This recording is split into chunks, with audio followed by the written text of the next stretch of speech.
Today we're gonna talk about if the Root Riders will still be meta in the World Championship, and if yes, how do they do in Legends League? So let's dive in and see this video. Alright, here we are on the first attack, and we got this very annoyingly designed base with two single Infernos. Now guys, obviously we had the ESL Snapdragon. A lot of you may have been watching that live, and honestly that was a very decent tournament. I was playing with most shifters and we had a blast. Unfortunately we lost a few times, to a few teams, and we got eliminated. But one thing I realized is that even in hard mode, Root Rider was still doing pretty amazing for some teams. So I was like, let me give it a go in the Legends League. Is it still viable with your maxed equipment? Of course, because Legends League doesn't have the hard mode yet. Maybe in future they will add it, but we don't know that. Now we're gonna go with the Root Riders in between the Siege Barracks and the King, with, you can see, the Earthquake and the Spiky Ball, so it can give us that beautiful huge funnel so Root Riders don't go around the areas you don't want them to go. Now one thing I like about this strategy is that you can pop a very early Warden with a Rage to get things going super quickly and faster and hardcore into the base. Going with that overgrowth on the Town Hall, Eagle, and of course the Spell Towers. Something that you need to be looking for is the overgrowth always kind of goes on the Town Hall. Obviously I'm not the best in this strategy. There's so many more people with a lot more experience than me, and I know I may have done a few mistakes even in this video, but still I'm gonna try my best to explain what needs to be where with, of course, the recent nerfs and stuff. Now with the second overgrowth, you really want to get kind of half the things you get on the first one. So if you got the Eagle, let go of it, let's just take it down. But let's say if you got the Town Hall on the second overgrowth, you don't really want to make it obvious for the Root Riders to attack, because then you have to go through Town Hall Poison, which is not really ideal. But this is the important part of the attack. Always at the back end you want to have a few Barbarians and then a Rage and a Freeze. You're gonna see what happens when you invest too many spells on the surrounding of the base and you don't have a Rage and Freeze for the back end. It's just gonna get a lot more harder to finish the base off, and sometimes you may even kind of go low on time. But let's move on to the next hit. Here we are on a box space, and guys, look at the Town Hall. It's so much in a corner, and what I want to do is to go directly to the Town Hall basically with my Sui, but I always want to drop the King into one compartment and then the Queen into the other one, kind of connect them at the same time. But this way the King can actually give us huge funnel and keep on following the Queen.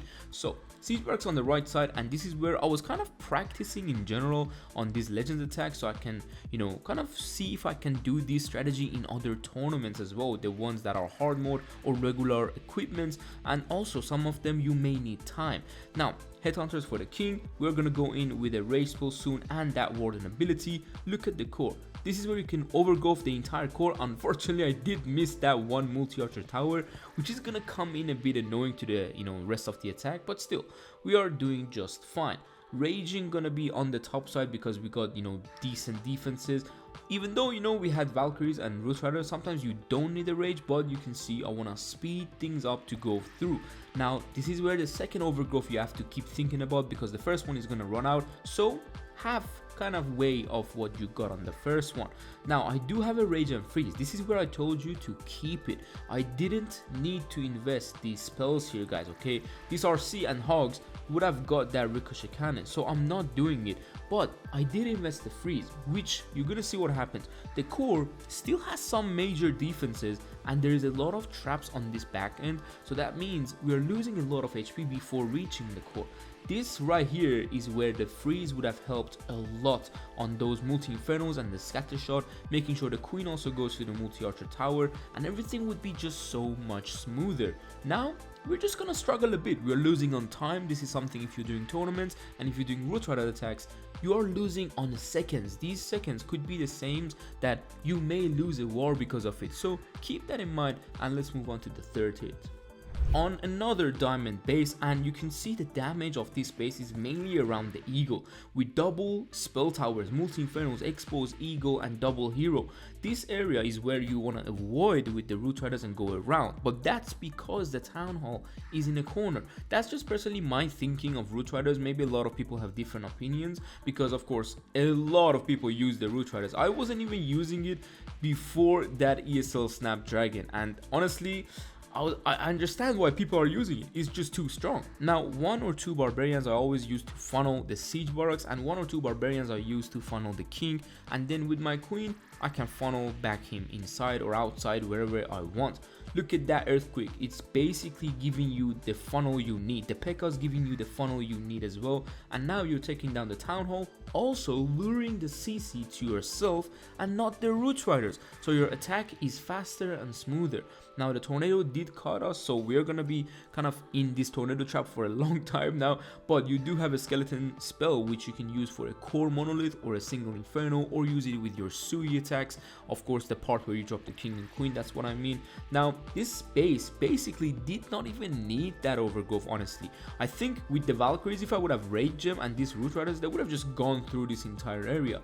But the overgrowth just gives you that extra value, and of course the speed. So going on this backend, you can rage things up, because I saw the backend on the overgrowth is not that strong, so we don't necessarily need a rage and a freeze. But I'm still keeping a few spells, you know. It's not like I'm dropping everything and then leaving the backend for, you know, just whatever happens.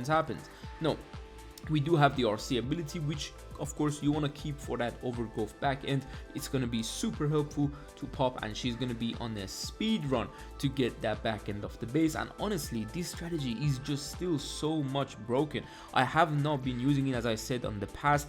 The whole ESL Snapdragon was my first experience with the root riders, and they're just too overpowered, man. Now in the World Championship, they are playing on hard mode, which means the abilities and equipments of the heroes are a bit lowered level. This means this strategy could not always triple. You know, that's something that we saw from DZ Clan in the Snapdragon. If you guys was watching live, they actually did hit a few fails, which means they were one of those teams that were mastering the Root Rider army. And in the hard mode, sometimes this may not work. So that's was my question. I was like, hold on, are the teams are still gonna use it, or the builders are preparing their bases against Root Riders? Because it did get used in the Snapdragon series, and honestly I think people should use the bases against Root Riders and not really underestimate them, even though it's hard mode. But I did attacks in hard mode with Root Riders, and honestly it just doesn't feel hard mode, you know. It needs to be harder, I think, in those tournaments, and I think it's just better for everyone if they kind of change the hard mode in the future, maybe in Town 17 even, who knows, or as they said, maybe a new game mode coming or a new ranked system.